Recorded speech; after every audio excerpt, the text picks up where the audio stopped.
Hello, hoodlum beer lovers. Welcome to another episode of Beer Reviews in the Fish Room. It's a stinker of a day today. I'm not going to be in the fish room.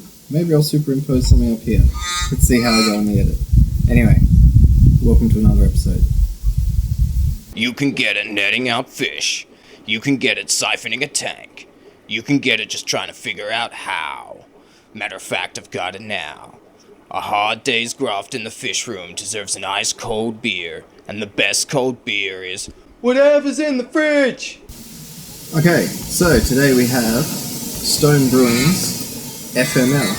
Hope you can see that, there's not too much there. So, FML, my life. My Fear Movie Lions, as you can see. I got this from the great people at Copper and Oak. They're awesome people, carry a great range. You can get out there to Chillet Hill. Definitely recommend going and checking it out. So anyway, this one's actually, what have I got? Sorry, I have notes, there's a lot to talk about. It's 8.5%, so it's a hefty boy.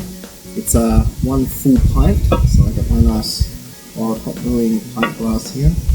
Always great to enjoy a tasty beverage from a tasty looking glass. So this is meant to be hazy.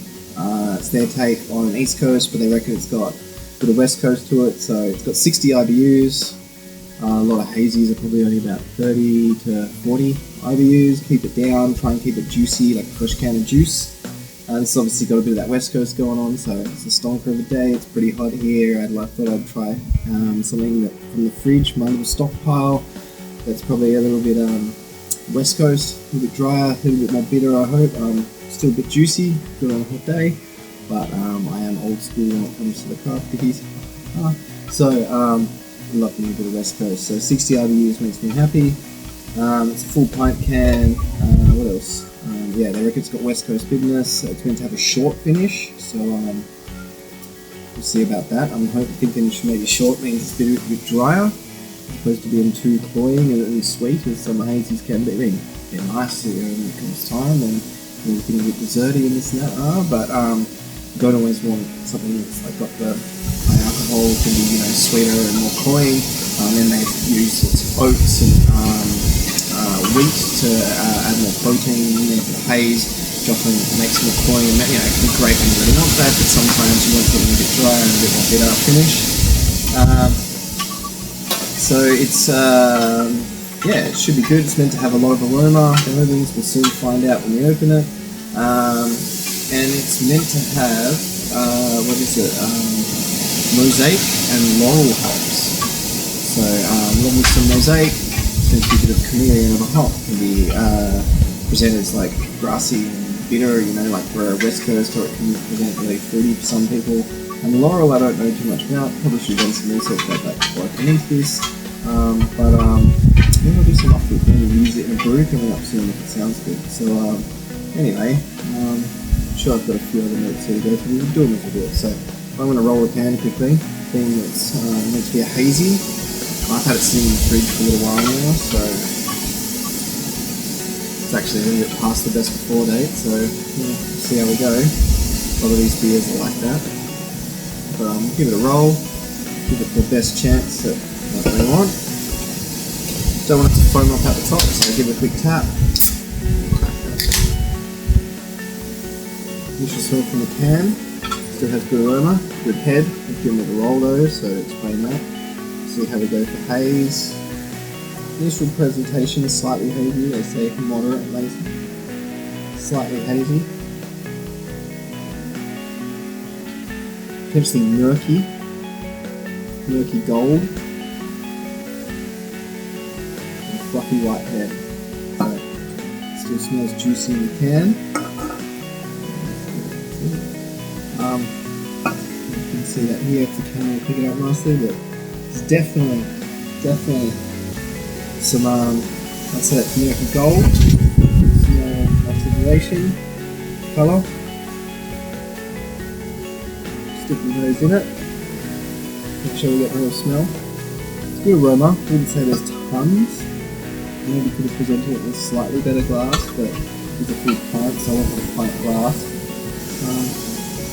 Fluffy white hair, nice golden clear. I couldn't say it's too murky. Good colour, to be honest. Some aroma. Definitely fruity. Tropical juice leaning towards orange juice. But I wouldn't say it's overwhelmingly so sick. Oh, definitely sweet, juicy up front. Definitely juicy. Wouldn't expect a little bit more bitterness being at 60. That's bitter, it's not cloying. I wouldn't say it's dry, but it's not overly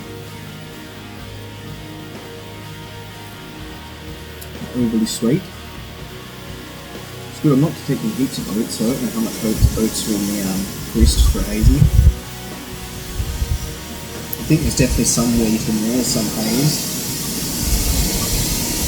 some bits and stuff, so it's definitely some extra protein still hanging around. So we probably do the flavour a roll in that pan. It's good. I wouldn't say it's like a massively overwhelming aroma. I've had some that definitely got more going on. I find mountain culture quite often they've really got it down.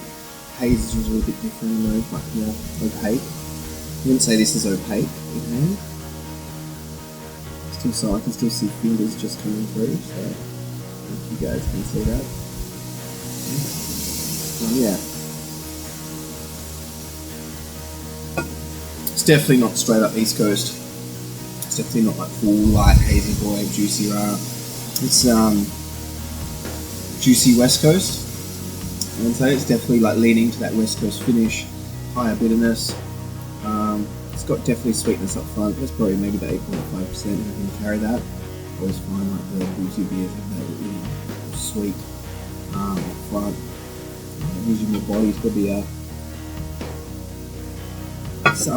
sweet, got that initial syrupy sort of start, but yeah, definitely finishes, I suppose, reasonably dry. Not dry, but there's enough dryness and bitterness to help finish that up. So that's definitely way more like West Coast in style, I would say, in finish.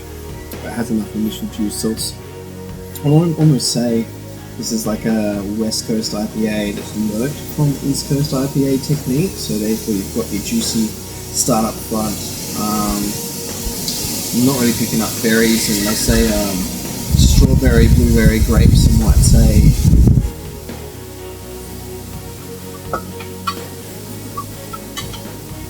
I don't know if I fully pick up berry. Maybe if like there was a juice that was predominantly orange juice and pineapple juice, a bit of mango, and maybe there was some